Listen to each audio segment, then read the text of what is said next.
కేవలం 5,000తో 605 గజాల భూమిలో 630 స్క్వేర్ ఫీట్ సింప్లెక్స్ హౌస్ కేవలం 36 లక్షలు మాత్రమే. నమస్తే, welcome to Suman TV. IPL 2024 mini వేలం ఉత్సాహంగా జరిగింది.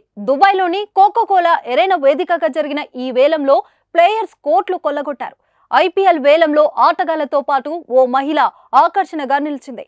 ఆమె ఎవరో కాదు, ఐపీఎల్ వేలం నిర్వహించిన మల్లికా సాగర్. 16 ఏళ్ల ఐపీఎల్ చరిత్రలో తొలిసారి ఐపీఎల్ వేలాన్ని నిర్వహించిన మహిళగా రికార్డులెక్కింది. అసలు ఎవరు ఆ మల్లికా సాగర్?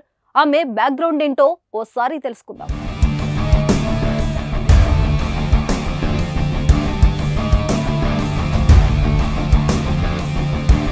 ముంబైకి చెందిన ఆర్ట్ కలెక్టర్ మల్లిక. ఆమె ఆధునిక సమకాలీన భారత కళల్లో నిపుణురాలు. 2001 నుంచి ఆమె వేలం నిర్వహిస్తున్న అనుభవం ఉంది. ముంబైలోని ప్రముఖమైన పండోలి ఆర్ట్ గ్యాలరీస్ లోనూ వేలం నిర్వహించారు. సమకాలీన ఇండియన్ ఆర్ట్ వేలం ప్రక్రియను నిర్వహించిన తొలి వ్యక్తి ఆమెనే కావడం విశేషం. 2023 విమెన్స్ ప్రీమియర్ లీగ్ తో పాటు ఇటీవల జరిగిన WPL 2024 వేలాన్ని సైతం మల్లికా సాగర్ నిర్వహించారు. 2021లో ప్రో కబడ్డీ లీగ్ వేలం కూడా మల్లిక చేతుల మీదుగానే జరిగింది.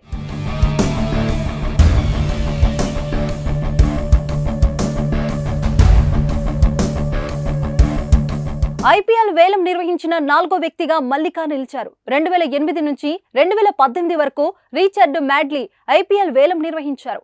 దాదాపుగా 10 ఏళ్లు ఆయన హయాంలోనే వేలం సాగింది. ఆ తర్వాత 2023 వరకు హ్యూజ్ ఎడ్వియర్డ్స్ ఐపీఎల్ ఆక్షనీరుగా వ్యవహరించారు. 2022 మెగా వేలం సమయంలో ఆయన ఆరోగ్య సమస్యల కారణంగా వేలానికి దూరంగా ఉన్నారు. దీంతో చారు శర్మ వేలం ప్రక్రియను కొనసాగించారు. ఐపీఎల్ వేలం నిర్వహించిన తొలి భారతీయుడు చారు శర్మనే. అయితే పూర్తిస్థాయి వేలాన్ని నిర్వహించిన భారతీయురాలిగా మాత్రం మల్లికా సాగర్ చరిత్రకెక్కారు.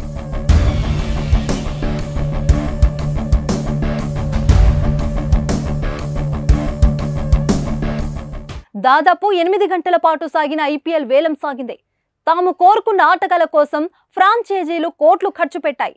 ఆసీస్ ఆటగాళ్లకు ఊహించిన ధర పలికింది. ఐపీఎల్ వేలంలోనే అత్యధిక మీచెల్ స్టార్ కమ్ముడయ్యాడు. 24.75 కోట్లు వెచ్చించి అతడిని కోల్కతా నైట్ రైడర్స్ దక్కించుకుంది. మరో ఆస్ట్రేలియా ఆటగాడు ప్యాట్స్ కమిన్స్ను 20.5 కోట్లకు సన్ రైజర్స్ హైదరాబాద్ కొనుగోలు చేసింది. కివీస్ ప్లేయర్ డారిల్ మిచెల్ కోసం చెన్నై 14 కోట్లు వెచ్చించింది. ఐపీఎల్ వేలంలో 72 మంది ఆటగాళ్లను ఫ్రాంచైజీలు దక్కించుకున్నాయి.